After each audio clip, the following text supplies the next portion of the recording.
আজ আমি কোনো রান্নার ভিডিও নিয়ে আসিনি, আজ নিয়ে এসেছি কয়েকটি কিচেন ট্রিক্স। আর এই ট্রিক্সগুলো যদি তোমরা ফলো করো তাহলে তোমাদের প্রতিদিনের কাজগুলো তোমরা খুব সহজ সরলভাবে করে নিতে পারবে। তো চলো, পিকে ম্যাজিক ফুড ফ্যাক্টরিতে তোমাদের সকলকে স্বাগত জানিয়ে শুরু করছি আজকের কিচেন ট্রিক্স। আজকের ট্রিক্সগুলোর মধ্যে সবচেয়ে প্রথম ট্রিক্সটি হলো পেঁয়াজ নিয়ে। আমরা বাড়িতে পেঁয়াজ সংরক্ষণ করি, কিন্তু একটু যদি কায়দা করে এই পেঁয়াজগুলো রাখা যায় তাহলে পেঁয়াজগুলো নষ্ট হয় না। তো চলো, কি প্রসেসে পেঁয়াজ রাখলে পেঁয়াজ নষ্ট হবে না, সারা বছর সংরক্ষণ করে রাখা যাবে, সেই ট্রিকটা তোমাদের সঙ্গে শেয়ার করছি। পেঁয়াজগুলো যেখানেই রাখো না কেন, কোনো পাত্রে বা মেঝেতে রাখার আগে একটা কথা লক্ষ্য রাখতে হবে, যেভাবেই রাখি আমরা নিচে প্রথমে দিয়ে দিতে হবে পেপার। সে যে কোনো পেপার হলেই হবে। পেপারগুলো ভালোভাবে দিয়ে তার উপরে পেঁয়াজগুলোকে এইভাবে রেখে দিতে হবে। এইভাবে পেঁয়াজ রাখার ফলে পেঁয়াজের আর্দ্রতা পেপারে শোষণ করে নেয়, ফলে পেঁয়াজ অনেক দিন পর্যন্ত ভালো থাকে। চলে আসছি পরবর্তী ট্রিকে। আমরা অনেক সময় ভুল করি, পেঁয়াজের সঙ্গে আলু রেখে দিই, কিন্তু এটা ঠিক নয়। পেঁয়াজের সঙ্গে যদি আলু রাখা যায় তাহলে আলু পচে যায়। তাই আলুকে পেঁয়াজ থেকে আলাদা করে রাখতে হবে, কিন্তু প্রসেসটা একই রকমই হবে। আলু রাখার সময়ও তার নিচে পেপার রেখে আলুগুলো রাখলে আলুগুলো অনেক দিন ভালো থাকে। চলে আসছি পরবর্তী ট্রিকে। এখানে আমি একটা ছোট্ট বাটি নিয়ে নিয়েছি, আর তাতে দিয়ে দিলাম হাফ চামচ সরষের তেল, আর তারপরে দিয়ে দেব আমি টুথপেস্ট, যে কোনো হোয়াইট টুথপেস্ট হলেই হবে। তারপরে ভালো করে এটা মিক্স করে নেব।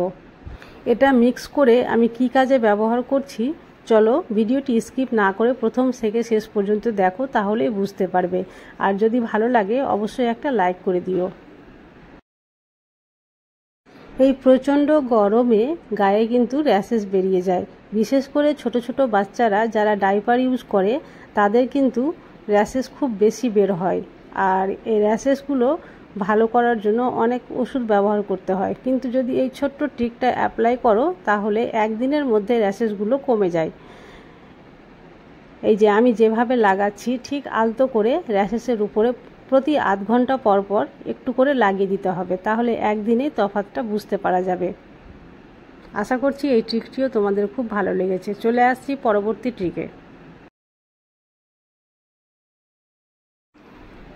আমরা বড়ি বাড়িতে তৈরি করে সারা বছর সংরক্ষণ করে রাখি, আর বিশেষ করে এই বর্ষার সময় বড়িগুলো আমরা বার করে খাই। কিন্তু সারা বছর একটু একটু করে রোদ দেখিয়ে বড়িগুলো রাখলে খুব ভালো থাকে, কিন্তু বর্ষার দিনে বড়িগুলো অনেক সময় খারাপ হয়ে যায়। তো কি প্রসেসে রাখলে এই বর্ষার সময়ও বড়ি খুব ভালো থাকবে, সেই প্রসেসটাই তোমাদের সঙ্গে আজ আমি শেয়ার করব। প্রথমে নিয়ে নিয়েছি একটা এয়ারটাইট কন্টেনার, আর তারপরে বড়িগুলো এর মধ্যে আমি দিয়ে দেব।